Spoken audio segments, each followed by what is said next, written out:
నమస్తే, good morning. ఎలా ఉన్నారు? ఈరోజు మీ ఇంట్లో సండే స్పెషల్ ఏంటండి? మా ఇంట్లో సండే స్పెషల్ మాత్రం చికెన్.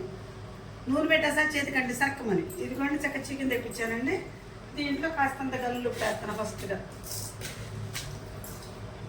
నెక్స్ట్ వచ్చేసి కారం, తర్వాత వచ్చేసి పసుపు. దీన్ని చక్కగా మొత్తంగా కలిపేసుకుందాం. చక్కగా ముందు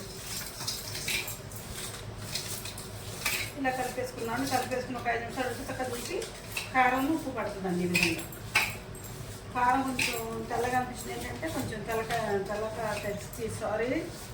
సన్న కారం ఉండేది, ఘాటు తక్కువ ఉంటుంది. అందుకని మేము అదే వాడతామండి. ఇదిగోండి దానికి కాసు వెల్లిపాయ ముక్కలు, అల్లం ముక్కలు, వెల్లిపాయ గబ్బాలు, ఉల్లిపాయ ముక్కలు, పచ్చిమిరపకాయలు. ఇవన్నీ ఫస్ట్గా ఇప్పుడు ఆయిల్ కాగింది కాబట్టి పచ్చిమిరపకాయలు వేసేస్తాం ముందుగా. తర్వాత ఉల్లిపాయ ముక్కలు,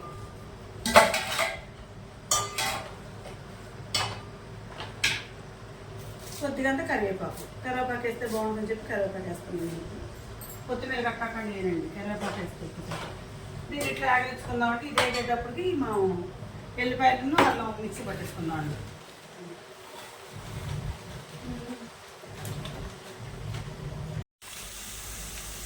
ఇదిగోండి చక్క ఉల్లిపాయలు, పచ్చిమిరకాయలు, కరివేపాకు వేగినాయండి. ఇప్పుడు అల్లం వెల్లుల్లి పేస్ట్ ఉంది చూసారా, చక్క మెత్తగా పట్టేస్తానండి దీన్ని. ఇది కూడా మనం ఇప్పుడు ఇందులో వేసేసుకుందాం. ఏంటంటే ఇప్పుడు ఆయిల్లో వేసేసి వేగింది అనుకోండి పచ్చివాసన రాదండి. తర్వాత ముక్కల్లో వేసామనుకోండి అల్లం వెల్లిపాయలు పచ్చివాసన వస్తే ఇప్పుడు ఇట్లా ఇందులో చక్కగా ఫ్రై అయింది అనుకోండి టేస్టీగా ఉంటుందండి. మనం సూప్ ఉన్నా కానీ బాగుంటుంది, తింటానికి టేస్టీగా ఉంటుందండి. ఇది వేగింది అనుకోండి చాలా రుచిగుంటుందండి. మా అమ్మ అయితే అట్లా వేయదండి, ముక్కలు వేసేసుకున్న తర్వాత అప్పుడే వేస్తాను ఎల్లిపాయ పేస్ట్. మా అమ్మ, నేను అట్లా కాదు, ఇట్లా వేగిన తర్వాత ముక్కలు వేసుకుంటానండి. చక్కగా మనం కలిపి పెట్టుకున్నా కానీ చక్కగా ఉప్పు కారం చక్కగా ముక్కలు పడతాయండి.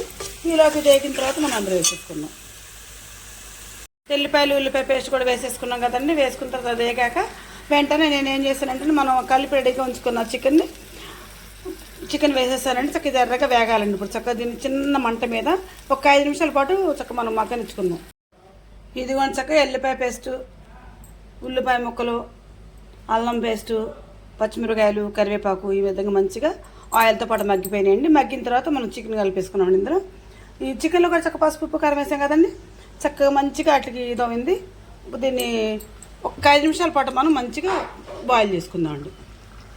ఇదిగోండి ముక్క మంచిగా వేగిందండి. వేగిన తర్వాత 2 లోటాలు నీళ్ళు పోస్తానండి. ఎందుకంటే పెద్ద బాయిలర్ కాబట్టి కొంచెం ఉడికితే ముక్క టేస్టీగా బాగుంటుందండి. పెద్ద బాయిలర్ ఉడికితేనే కూర రుచిగా ఉంటుందండి. ఫ్రై కన్నా పులుసులాగా అయితేనే బాగుంటుందండి. కాకపోతే ఫ్రై లాగా చేసిన తర్వాతే దాంట్లో 2 లోటాలు చిన్న లోటతో నీళ్లు పోస్తానండి. ఆ వాటర్ మొత్తం ముక్కలు ఇంకేస్తాయండి. అప్పుడు కొంచెం గుజ్జు దగ్గర పడిన తర్వాత ధనియాల పొడి వేసుకొని మనం దింపేసుకుందామండి. నేనైతే ఈ విధంగా వండుకుంటానండి.